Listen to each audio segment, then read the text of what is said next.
տպավորությունը այնպեսին է, ուղղակի կիսվեմ ձեր հետ, ոնց որ նախագահական ընտրություններ են, այլ ոչ թե խորհրդարանական։ Չէ, երևի բոլորի մոտ այդ տպավորությունը կա։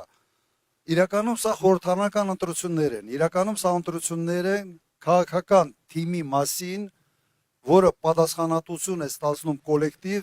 ունենալով առաջնորդ, բայց կոլեկտիվ պատասխանատվություն են ստացնում երկրի ապագայի համար։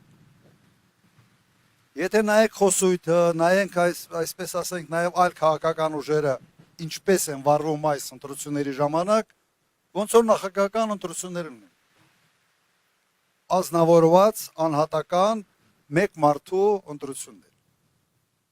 Կոնկրետ ԿՊ-ի ընտրությունները դա մեկ մարդու ընտրություն է, մեկ մարդը մի 100 ուսապարկով։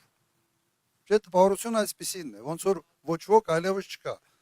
Մենք տարբերությունը մեր նրա մեջ է, մենք փորձում ենք ամբողջ թիմը ներկայացնել։ Թիմի այսպես ասենք առաջատար հանրային ճանաչելիություն ունեցող դեմքերին եւ դրանով է նաեւ տարբերվում մեր մոտեցումը, սրանով է տարբերվում Հայաստան դաշինքը։ Մենք ուզում ենք մարդկանց ասել, որ վերջապես սա խորհրդարանական ընտրություններ են։ Բայց որտեղ են արմատները։ Արմատները նաև գալիս են մեր այս սահմանադրությունից եւ սուպեր վարչապետական համակարգից։ Ըստ էության անցել են խորհրդարանական համակարգին, բայց արվել է ամեն ինչ, որ էությունը մնա ասեն սուպեր վարչապետական, սա նախագահ վարչապետ ասենց համակցված մի պաշտոնատար անձի բան ձևավորվել։ Եվ սա լավ տեղ չի տանելու։ Եվ մեր նպատակը նաև հետագայում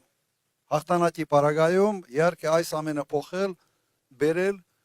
ճիշտ բալանսավորված իշխանական համակարգի։